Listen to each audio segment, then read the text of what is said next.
હાલો rolling આપણો પરિચય જનકભાઈ જયંતિભાઈ રાવલ ફાળિયાદ મારા બાપુજી એના બાપુ ઈશ્વરલાલ આ કલ્યાણેશ્વર મહાદેવના 200 વર્ષ 250 વર્ષ પહેલા પૂજા કરતા હતા. અમારી ચોથી પેઢી છે. મેં 4 પેઢીથી ભગવાનની પૂજા કરવી છે. આ કલ્યાણેશ્વર મહાદેવનું મંદિર છે.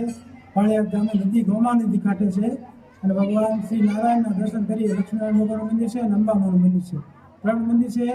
આ એજન્સી વખતે ગાયકવાડ સરકાર વખતે એજન્સીમાં નાગર બ્રાહ્મણ સાયા કરી હરિયાણાએ બંધાયેલું છે અને અમારા બાપુજી 4 પેઢીથી પૂજા કરતા. જયંતિલાલ ઈશ્વરલાલ વાલજી વખતનો પૂજા કરતા હોય છે. આ 4-5 પેઢી કરી. બોલો ભોળાનાથની જય.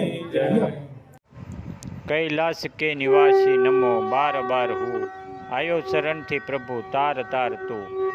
બોટાદ જિલ્લાના પાળિયાદ ગામ વિસામણ બાપુની જગ્યા પાસે અતિ પૌરાણિક શ્રી કલ્યાણેશ્વર મહાદેવનું મંદિર આવેલું છે, જે મંદિર આશરે 250 વર્ષ પુરાણું છે। આ મંદિરમાં શ્રાવણ મહિનાનો મહત્ત્વ ખૂબ જ છે। કલ્યાણેશ્વર મંદિર મહાદેવની સેવા પૂજા પૂજારી શ્રી જનકભાઈ જ્યોતિભાઈ રાવલ દ્વારા કરવામાં આવે છે।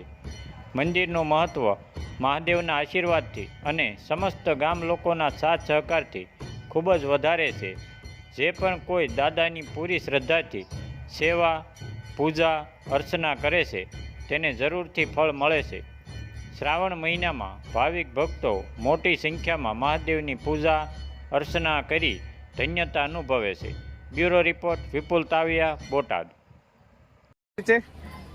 પાળિયાદ ગામ મીનાબેન મહેન્દ્રભાઈ નામ અમે કેટલા વર્ષોથી અમે અહીં આવીએ છીએ દર્શન કરવા। દર સોમવારે દીપમાળમાં કલ્યાણેશ્વર મહાદેવની ભક્તિ કરીએ છીએ। દર સોમવારે અમે આવીએ છીએ દીપમાળમાં। બોલજો રોલિંગ આપણો પરિચય।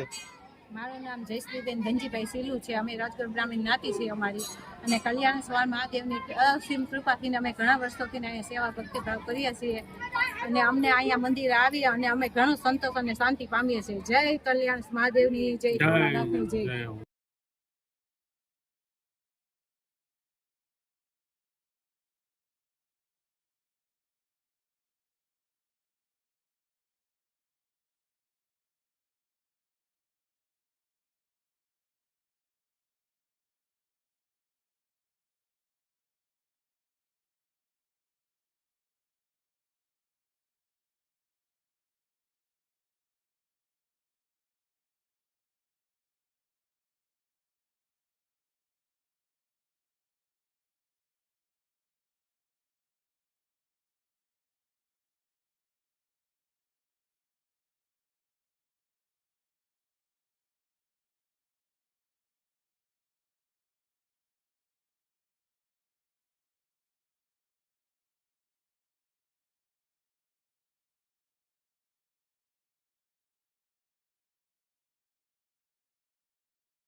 મારું નામ ચૌહાણ ખેમીન રાજનભાઈ છે।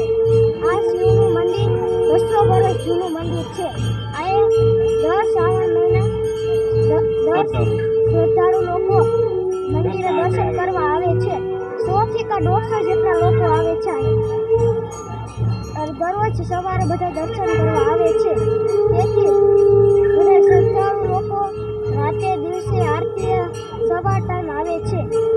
બોલો કલ્યાણેશ્વર મહાદેવ।